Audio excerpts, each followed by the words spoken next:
Wala lang. Nandito, kinakamusta ko yung baby ko. Ano, kumusta na yan? Mukhang lumalaki na yan, ah. Tapos na ang trabaho mo. Di ba bayad ka na? Eh, may problema eh. Kasi medyo nagigipit ako sa pera ngayon eh. Pino-blackmail mo ba ako? Hindi naman sa ganun, pero gusto ko lang makita yung baby ko. Hindi mo anak to. Kay Carlito ito. Dahil tayo lang naman dalawa dito eh. Magpubulan pa ba tayo? Ang hirap ng pinagawa mo sa akin, ha? Hindi kita pwedeng halikan. Pinarekta mo ako, tapos... Ba, hindi ako call boy. Kano ba kailangan mo? Maliit na bagay lang naman. 100,000 lang. Kaya-kaya mo na may bigay yun, eh. Paano kung umulit-ulit ka? Hindi na. Pupunta na ako sa Cebu. Promise yun, Miss Valiente. Sa isang linggo. Sa dating tagpuan. Ay, umalis ka na. Baka mami, makalata Salamat pa po, yung Miss tita ng Valiente. asawa. Umalis ka na. Umalis ka na. Alis!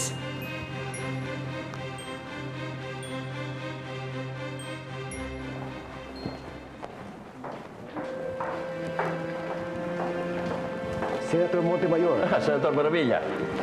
may mga schedules na sa Blue Ribbon Committee ang mga sinampang kaso sa inyo. I'm so sorry. Hindi ko nagawa ng paraan.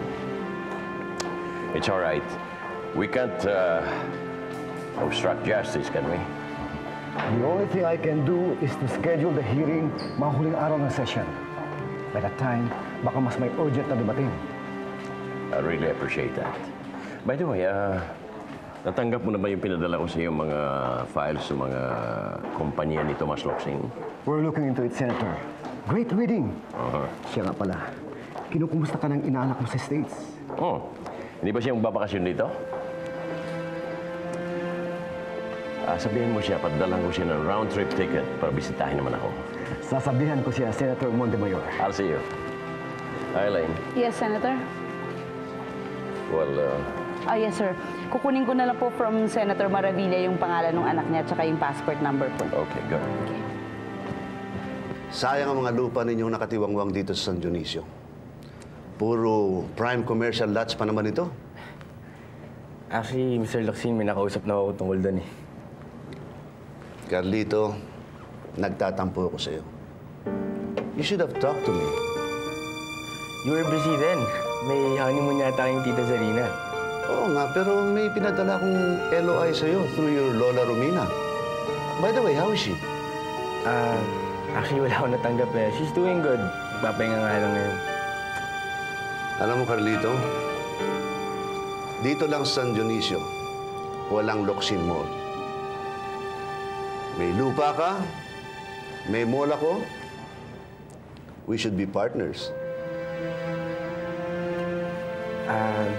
Pwede mo niyo ba akong bigyan ng proposal niyo? Okay. I'll FedEx to you tomorrow morning. Okay? By the way, kumusta nga pala ang asawa mo? Eto, Alicia. Alam ba ni Leandro nagpunta kayo rito? Hindi, Alicia. Hindi na alam. Forgive me, Alicia, sa mga nagawa ko sa iyo. But I was just following the orders of Ernestina. I hope you understand. Baka malaman to ni Ernestina. Ano ba ito?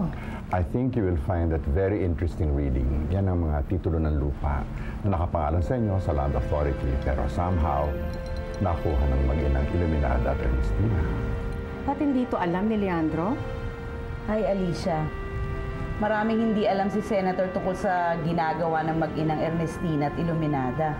Naman si Amanda, nagbibigay din sa akin ng mga papeles. Tapos ngayon kayo naman. Talagang magulo na ang pamilya. Magulong magulo. This is unsolicited advice, pero kung ako sa inyo, I will beef up the security in this house. Emil, Kakausapin ko ang head ng mga security, Alicia.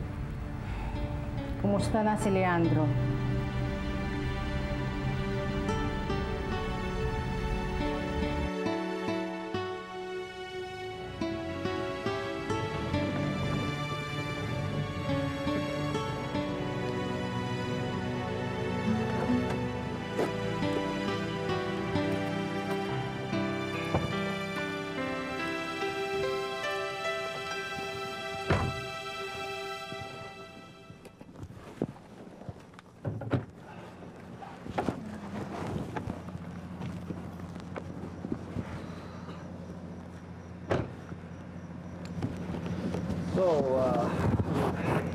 What's the occasion?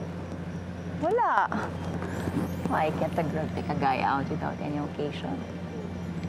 Don't you think it should be the other way around? Eh, hindi mo naman ako niyayaya eh. Ernestina, busy lang ako, okay? Ano nga ba yung trip ako? Sa Makalawa, bakit? Wala. Matutuloy ba talaga yon? What do you mean? Wala eh. Kasi baka may iba ka pang mga mas importanteng dapat na sikasuhin. You can...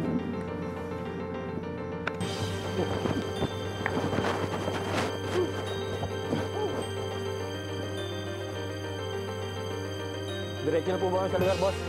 Baka naman makawala pa yan, ha? Well, si Lola, okay naman. Yun nga lang, kailangan pa niya ng dalawang buwan para makapagpahinga. Medyo napagod yata siya sa trabaho niya dito bilang gobernador eh. Ganun ba? Yeah.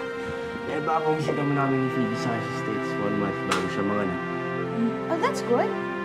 Guada, magpahinga ka na muna at mukhang pagod na pagod ka na. Hindi, huwag muna. Magkuntuhan muna tayo. Oo ba? Okay, ako mauna muna ako sa inyo dahil may gagawin pa ako. Ano, okay ka lang? Sige, mauna ka na. Okay ka lang, ha? Basta ka na. Grabe, ang laki na ng tiyan mo. Kumusta na kayo ng kapatid ko ha? Para akong di sampuan na wala ah. More than okay na kami. Guada, may gusto sana kasi akong bilhin kay Carlito. Something special. Kaya lang, short kasi ako sa pera eh. Kasi hindi pa dumadating yung hinihingi ko kay Mommy. Sige, pahiramin kita. Bakit? Magkano ba kailangan mo? Mga 150,000. Ang laki naman ata. It's really something special. Pero don't tell Carlito, ha? Oh, okay. Thank you. Thanks. Ano ka ba? Wala yun. Hindi naman sa pinamumuna ko kayo, Mami. Kaya lang papayad lang ako ng mga utang ko sa inyo. Kaya lang nadadala siya yata paghingi sa akin ng pera. Para kay Ernestina ito. Kapatid mo pa rin si Ernestina, Alberto. Alam mo bang iniwanan na siya ni Asturias? Kaya gusto niyo magkampiyan na naman kami. Eh, sino-sino pa bang dapat magkampihan? Nagkawatak-watak na nga tayo eh. Kanino mo ako gustong humingi ng tulong? Kay Alicia, kay Zarina na may bagong asawa na. Alberto, hindi na ako makatulog sa gabi eh. Para bang laging may puputok at puputok kay Leandro. Pinag-iinitan niya kami eh.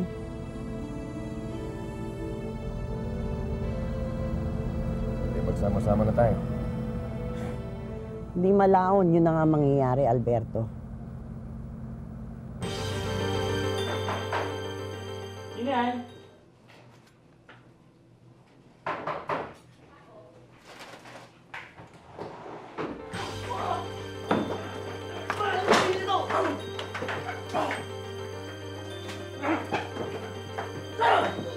Tabi. Halika dito. Ayan na ang hinihing mong pera at ang one-way ticket papuntang Cebu. Ngayon, hindi ka kasing desperado ko.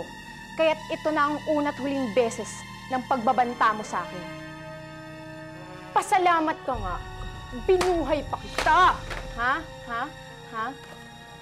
Kaya tandaan mo to. Huling beses na to. At isang bagay pa. Ha? Hanggat nandito ka sa San Dionisio, may mga taong susunod-sunod sa'yo. Kaya't isang beses mo pang lapitan ako o ang asawa ko. Yang pinagkakakitaan mo. Yan ang unang-unang mapuputol sa'yo. Mawawala ka.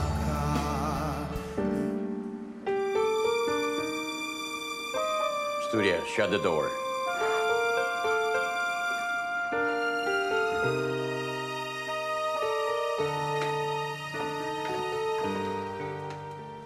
Mami, saan ka pumunta? kay Paloma. O, eto nga pala yung hinihingi mo pera. Mommy, where do you get this kind of money? Darling, huwag ka na magtanong. Malalaman mo rin. I need to know. Malakas ang pakiramdam ko may mangyayari sa pamilyang ito.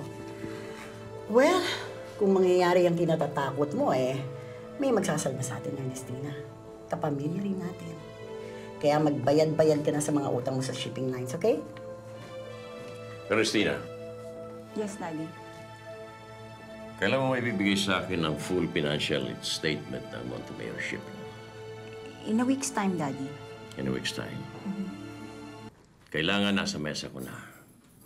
No ifs, no buts.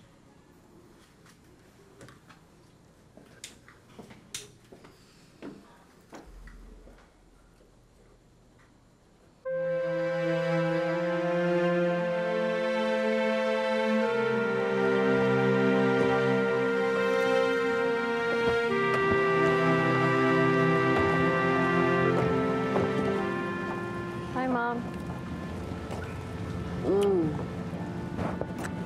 O ano, Lucinda? Tumira ka na lang sa akin? For the last time, hindi ako titira sa'yo, Mami. May sarili akong bahay. I miss the both of you. Lagi ako nag-iisa. Laging wala si Tomas. Ibig mo sabihin, Mami, walang nagbago sa buhay mo ngayon kahit na may asawa ka na o kahit na dati naging kabit ka? Tomas wants to be friends with the both of you. If you do that, magagalit sa amin si Daddy. But I'm your mother. Mom, you have to remember, iba na ang asawa ninyo ngayon. At saka, we still work for Dad. Ang ibig niyong sabihin, kumakampis kayo sa daddy niyo. After everything I've done for both of you. Mami, kayo may gusto niyan. Okay. I have this confidential information. Babagsak daw ang mga negosyo ng daddy niyo. Ano ko ma? Siguro yung ibang negosyo ni Daddy, pero not the Montemayor Broadcasting Network. It's doing great so far. Amanda, may domino effect yan. Pagbagsak ng isa, susunod na ang lahat. Eh, sino bang gusto magpapagsak ng mga company ni Daddy? Di ba yun yung bago mong asawa? Mabuti pa yung mga bata ngayon, lalaki na nakikita nilang magkasama magulang nila. Pakilala mo yung anak mo sa ama niya. Gagawin ko naman talaga yun eh. Kaso may asawa na si Carlito.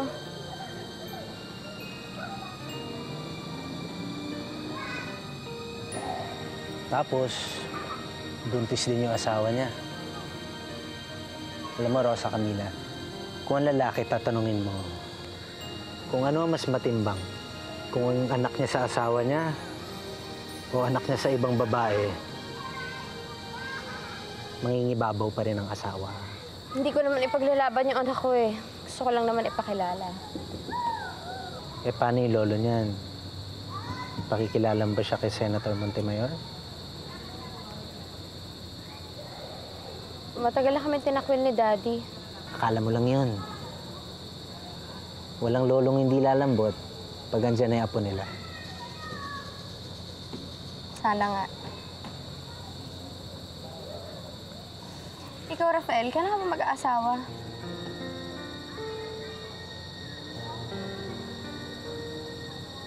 Ngayon ko lang nakilala yung gusto ko eh. Buntis pa.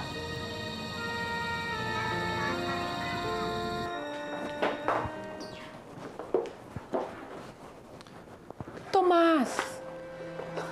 What is this that I hear? That there will be a consortium between the Valientes and the Loxins to build a shopping mall in the middle of San Dionisio. That's right. Why? Dahil bang kalaban ni Leandro yung mga Valiente, kaya nakikipag-negotiation ka sa kanila? Serena, napakalaki ng unused lot ng mga Valiente sa San Dionisio. At ito'y nasa commercial area. Kapag hindi ako nakapag-usap kay Carlito, iba makakakuha nun. But there are so many more unused properties around San Dionisio that are not owned by the Valientes. Pinangangaralan mo ba ako? Ha? Yes, at this point, yes. As a wife, I am.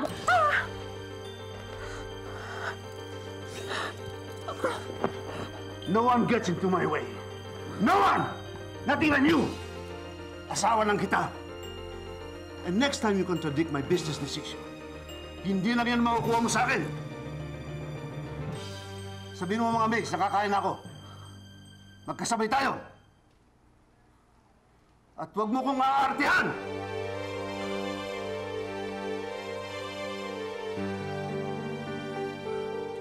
Mawawala ka, di na iibig pa.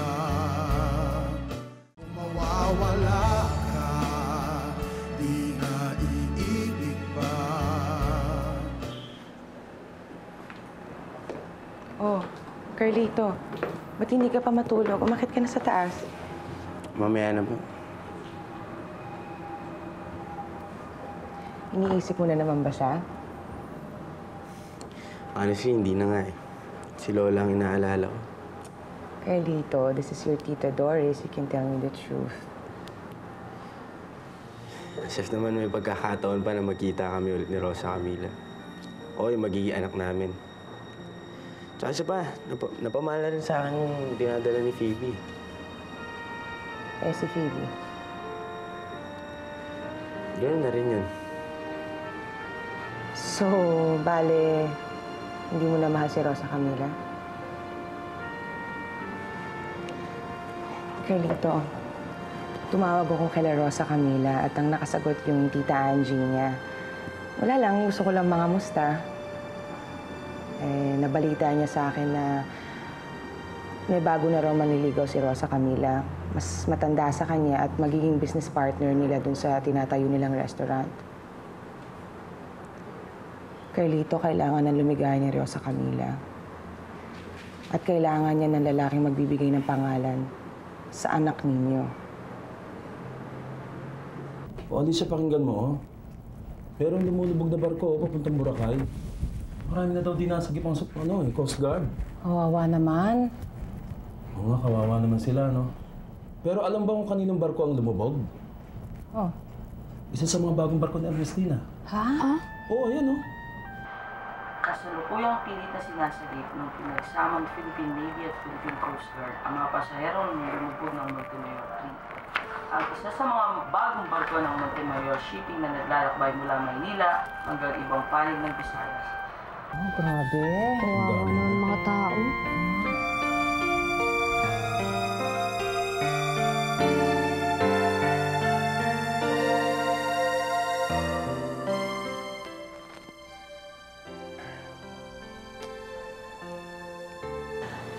Hindi mo kasalanan itong Ernestina. Asturias, file a crime right away sa mga insurance companies kung saan naka-insure ang Montemayor III. That ship is heavily insured. I'll do that, Senator, immediately.